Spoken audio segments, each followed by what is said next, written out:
Well, hello there, Penn State football fans. Bob Flounders here with Johnny McGonigal. Blue-white breakdown. It's blue-white game week, actually, for Penn State. 2 o'clock, not on TV.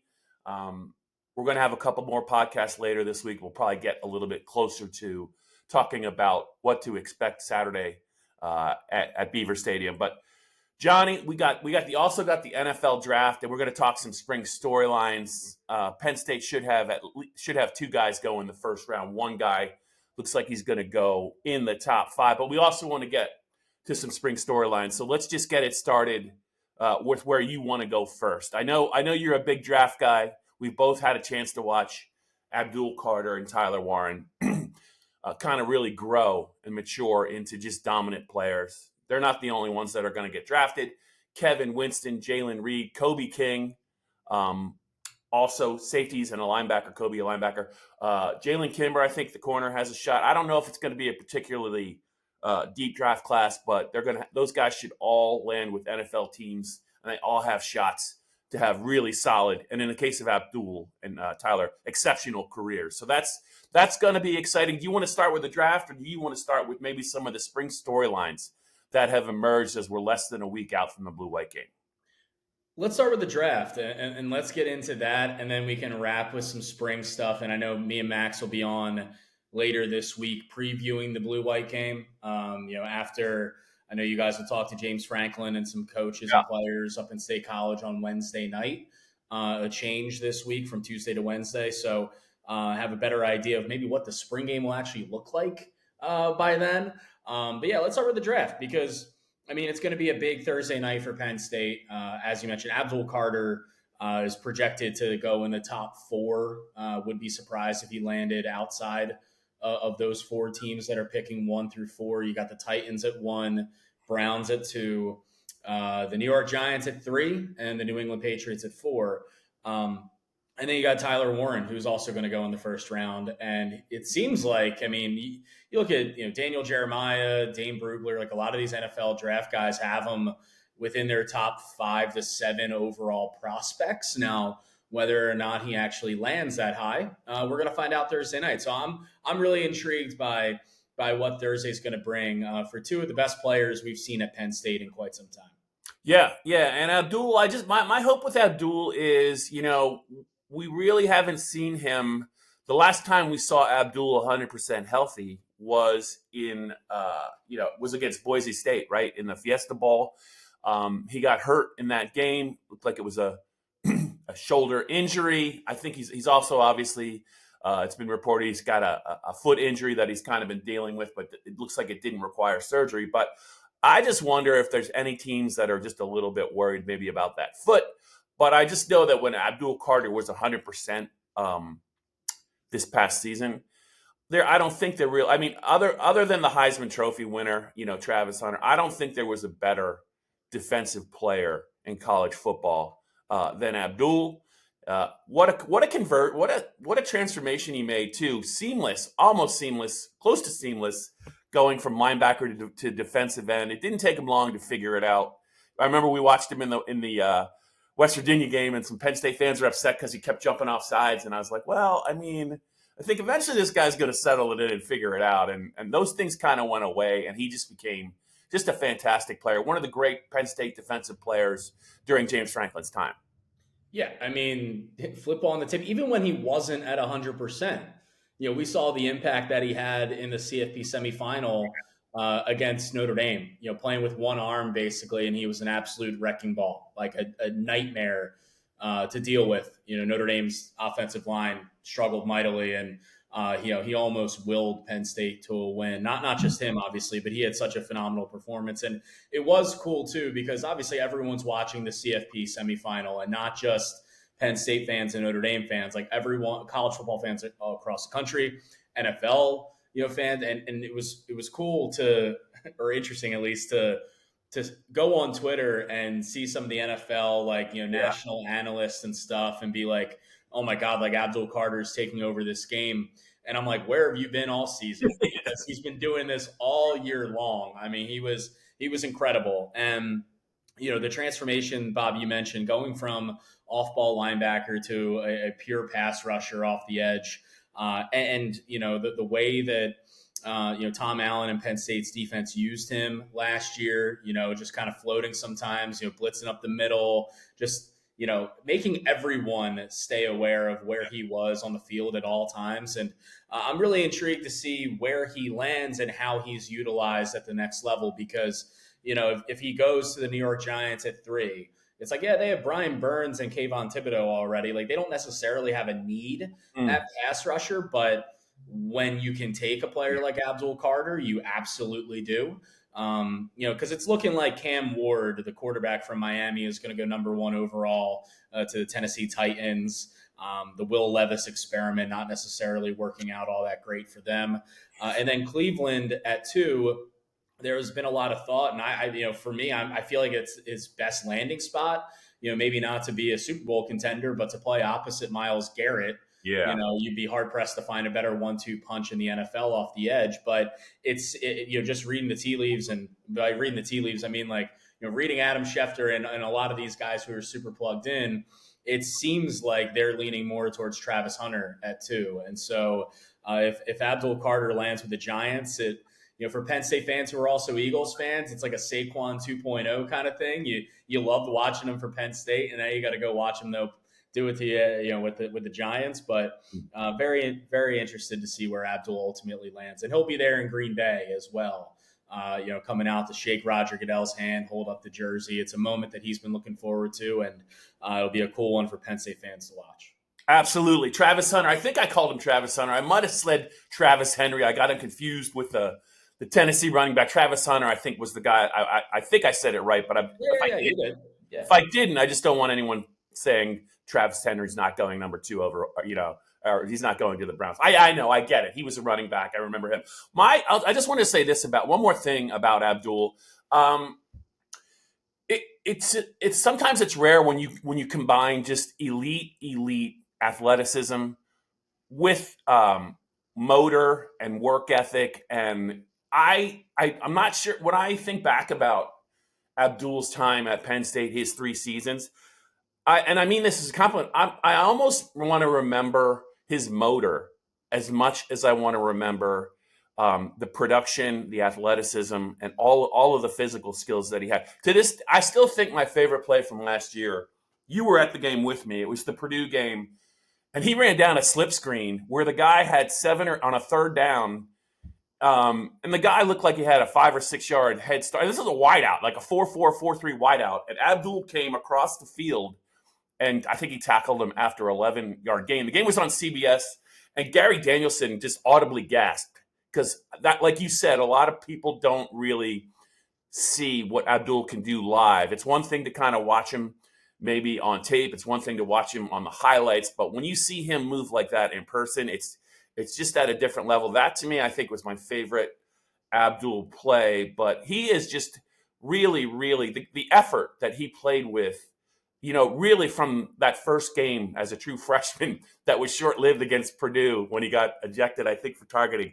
It was always there, and that's one of the things that I think NFL teams, for me, it's going to be hard to pass on him. If I'm Cleveland, hey, the Heisman Trophy winner is great, but if he falls in the Giants' laps, and the Giants have done nothing but bungle things for the last since they drafted. I mean, ever since they drafted Barkley, it's just been all downhill. If they have a chance to take Abdul Carter at 3 and they pass on him, I just think that I don't know how people look at he is just such a close to a sure thing where you don't want to gamble like on a quarterback that you're not sure about. And I mean, you're like, he can change things around quickly for that defense. And you can always, if you're more sure about a quarterback and you want to take him at 3, fine. But if you're not sure and number 11 is sitting there, you guys have to be idiots not to take him.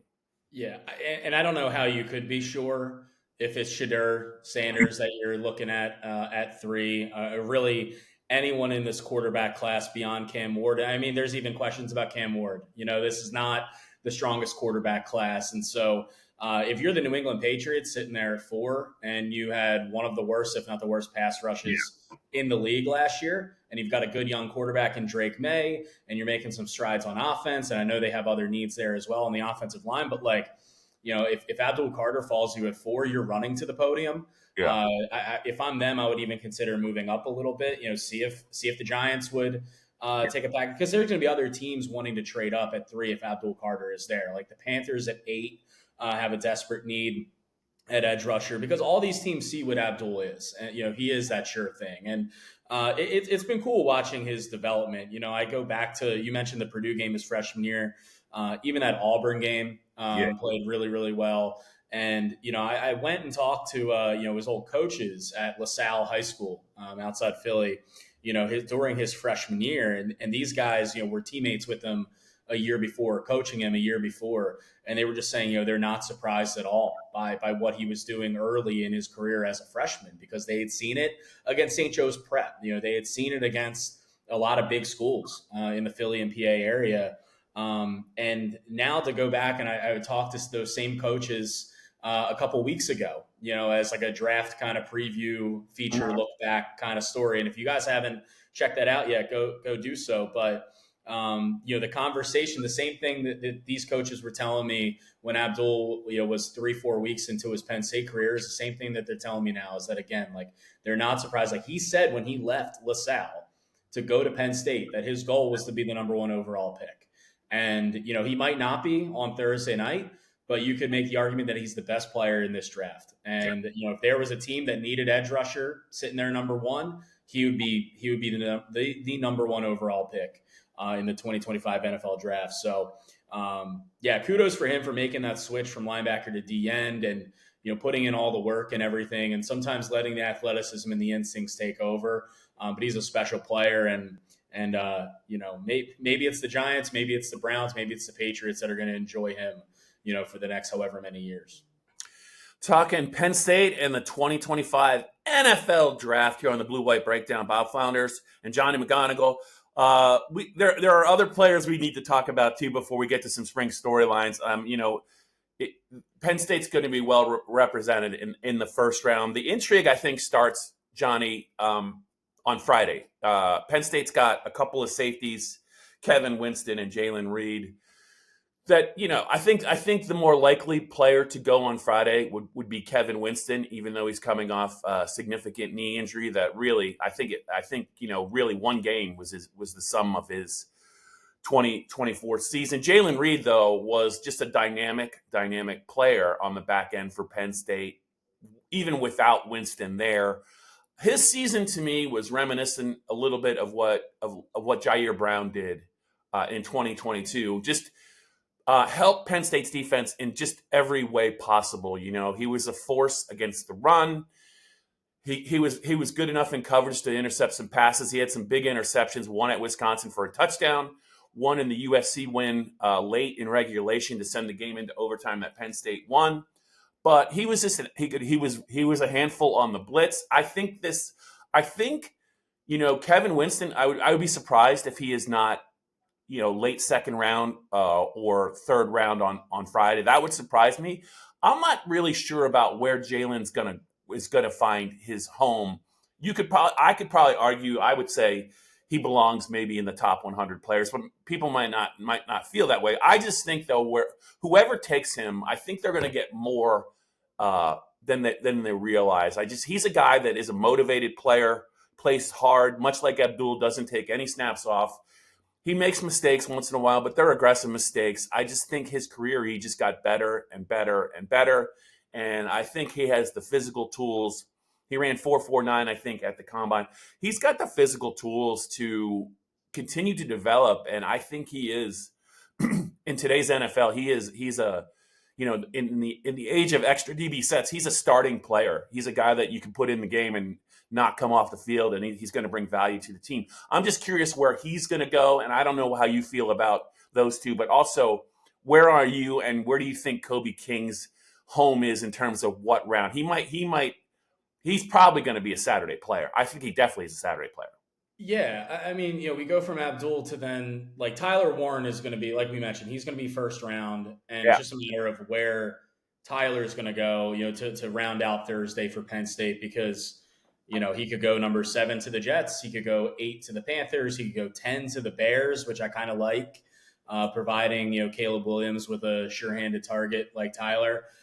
He could go into the, 14 to the Colts. Like, there's a lot of different landing spots for Tyler Warren. So that's like, okay, once we get past Abdul within the first few picks of the first round, it's like, when is it Tyler Warren time? Because, you're getting the Mackey Award winner, you're getting a do-it-all player, an all-world tight end in Tyler Warren. And then you look beyond that. You mentioned Kevin Winston and you mentioned, Jaylen Reid. And I think they're both top 100 players. I think Kevin Winston, if he was healthy last year, like he was primed for an All-American type season. And he has that athleticism, that ball hawking instincts. It was just unfortunate the way that his season ended before it really even started. We talk about maybe fits. Like, look at, I know the Eagles would have loved to have Abdul Carter, who's an Eagles fan and all that. But if you're looking for a Penn State player who might end up with the Eagles not named Abdul Carter, because that's not going to happen, could be Kevin Winston, because the Eagles have a safety need. And Kevin Winston could easily fill it, and it would feel like kind of a Howie Roseman pick, right, Bob? Like, this guy who's uber talented, and if he was healthy, would have been maybe a first rounder, and getting him maybe at the back end of the second round, or even trading up, in the third round to get him if he falls. Like that could be a cool spot for Kevin Winston to land. Jaylen Reid, speaking of Kevin Winston's injury really forced Jaylen, to go away from that lion position, that roving DB position that he was slated to play in 2024 and but go back to being a more traditional safety. Yeah. And everything that they asked Jaylen to do, he did. And everything that he was responsible for, he was just kind of your ideal player, just to stick in there. You know what you're going to get from him week in, week out. He's not going to come off the field. He's going to make plays for you. He's going to be where he needs to be. And I know that he was your guy last year, but I was super impressed with him. Yeah. Everyone who watched Penn State's defense on a game-to-game basis was impressed with what Jaylen Reid did. And so you mentioned him kind of finding or being in that, Jair Brown mold. Well, if you remember in the NFL draft, what the San Francisco 49ers did, they traded up. Yep. So that they made sure that they got Jair Brown. He's just kind of that tone setter on the defense that you need, right? I could see a team doing that for Jaylen Reid. Maybe it's not in the third round, maybe it's the fourth, but a team making sure that they move up, whether it's 10, 12, whatever picks, so that they're able to secure him. And if he falls even out of the fourth, whoever's getting him at that point is getting an absolute steal. I'm not sure about Kobe King. That for me, if he goes 6th, 7th round, it wouldn't surprise me necessarily, just given the way the linebacker position is kind of valued in the NFL right now. And he's got to show that he can be a 3-down guy in pass coverage. It's not his strength. He's great against the run. But yeah, I think he's more of a, up in the air, we'll see kind of thing on Saturday. But I'm hoping to see both Kevin Winston and Jaylen Reid go on day 2. I think they're day 2 players. Yep. And also, and like you said, there's a chance that Kimber could go. He ran 4.3, I think, at the Penn State Pro Day. Productive player, played in the SEC, and then he made the most, I think, of his 1 year at Penn State, teaming with A.J. Harris. So they were a really good duo. Johnny, let's just transition real quick to just some spring stuff, just to tidy up. I believe you and Max talked a little bit about the transfer portal and who Penn State lost. I just have a couple spring thoughts. I know you and Max are going to preview the Saturday's Blue-White game, but just a couple of things in terms of storylines. And I was going to start with Jim Knowles, and eventually this kind of dovetails into Jim Knowles, but Tamir Robinson leaving, he was a guy that, James always talked up. He talked him up at the start of 2024 in August about a guy that physically looked the part, and he wasn't always healthy. But I just wonder about Penn State's. One of my storylines for Penn State's defense just is depth, not just at linebacker, but also along the defensive line, inside and outside. I think we don't get to see everything that goes on up there, and they have a great track record for developing young players. But I just remember James Franklin pretty much said at the start of spring, like, yeah, don't be surprised if we're a 4.25. I came from Vanderbilt. I was a 4.25 guy. We've done it before. We were going to do a lot of it last year till Winston got hurt. He's like, we could be going back there. And I'm looking at the linebacker room now with Tamir moving on, and Rojas is banged up, limited in spring. They have Dom DeLuca back, but they lose Kobe King. They do have a couple of young linebackers I think they like, but I'm almost wondering if it's out of necessity now that they're going to be a 5-6 DB look, because I just don't know who else they can really turn to that they can really trust. I think we both believe in Anthony Specca, but that's a big jump for that kid.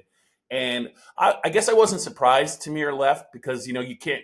He had yet to have played. And he was dealing with injuries. But I'm just wondering about what Jim Knowles is going to do, and whether they're short a couple of players on the defensive side in terms of depth.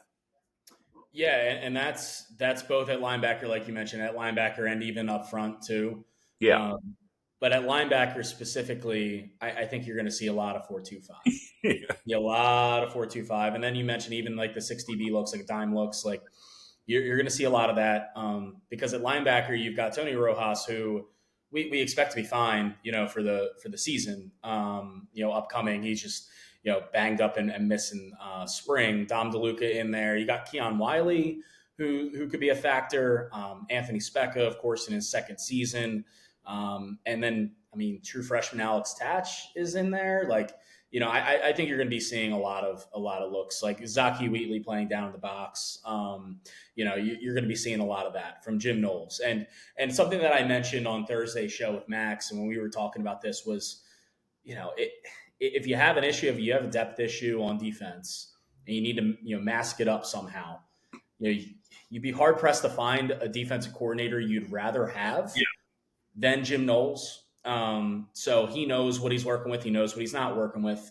And I think he's going to be ready for that. The portal's still open until the 25th, which is Friday. Mm-hmm. So there's a chance that they could bring in some linebacker help there. But if they don't, I think you're going to be looking at a lot of DB sets, a lot of exotic looks from Jim Knowles. And that's stuff that you can lean on. Truly, it's not like gimmicky or anything like that. Or, I think Jim Knowles, it's kind of the way he plays with defense. So a lot of hybrid guys in there who can cover in pass coverage. So yeah, the depth is a bit of a concern at linebacker, especially when you're LBU. Not necessarily ideal, but if Tamir Robinson wanted to go and look for starting snaps somewhere else, if he knew he wasn't going to get him at Penn State, then don't necessarily blame him. Yeah, and just so the Penn State fans that are listening or watching this, I just don't want to. I don't want to rush a kid like Lavar Arrington. Lavar Arrington's son, Lavar Arrington. He looks like a special talent when you see him on the practice field. But I just don't. I don't know. He's a young kid, all the ability in the world, but I just don't want to. I don't want to put that evil on him and say, "Hey, look, man, you probably see a lot of Lavar Arrington in the fall," because everyone develops at their own pace. He's a very good looking athlete. Looks like they're listing it at about 211 pounds, but I just think that it's to play in Jim Knowles' defense and to pick all that stuff up and all the nuances and all the stuff they want to do. That's a big. I think that's a big ask. I think for a first year linebacker, I'm sure his time will come, but I don't know you want to rush somebody like Lavar. So we'll see how that goes. Did you have any thoughts just on what Jim Knowles at all? It's just he's a unique guy to watch. He's an observer. He's got his defenders of the day, and yeah, they've been all defensive backs and defensive linemen, but I think we're not going to see what he's really going to do until a couple weeks into the season. We might not even see it in the opener all that much because they're probably going to want to save some stuff for that Oregon game. But I just think I feel of all of those three positions, defensive tackle, defensive end, and linebacker, when you talk about unproven talent, I think I would feel the best maybe about the edge rusher room, just because I think that is kind of where they're. You saw a little bit of Max Granville last year, and I know they have some other guys they like, but defensive tackle and linebacker, it's just going to be one of those things where not only do they not only Johnny, do they need to develop depth, but they can't afford to have anything happen to deny Dennis Sutton or Zane Durant, because this is, I mean, we're in the world where, hey, look, these guys don't usually stick around that long. Some of them moved on, but those guys are NFL players, and they're not going to go very far without those two. They're not going to go very far unless they can get some things going in the passing game. But they also have some terrific talent to build around. But it's just been one of those off seasons where the spring game is, there's just not a lot of guys have been held out. A lot of guys have not practiced, and it's just a little bit. I think we're entering a different era, I think, of spring ball, and it's going to be all about kind of September is going to be very interesting, is how I put it. Yeah, I just think overall the defense, you want to look at it as, big picture, 3,000 foot view. It's just a bit of work in progress right now between guys who, like, Denai hasn't practiced, at least when we've been there. He hasn't been there. Would not expect him to play in the blue-white game. Don't expect him to see, if you're going up, don't expect to see 33 out there coming off the edge. Like, that's probably not going to happen. Zane Durant would be surprised, if he's out there playing. So, the defense, just between, putting these guys in bubble wrap for spring ball, the guys who came back, having some of the injuries that are more precautionary, hold them out a little bit, and then you have, Jim Knowles still implementing his defense and getting that all installed. It's still April. So I think the defense is a little bit work in progress. That's not necessarily a negative or a super bad thing. It just kind of is what it is right now. But what I'm looking forward to most, on Saturday, Bob, is seeing Kyron Hudson and Devontae Ross out there at wide receiver.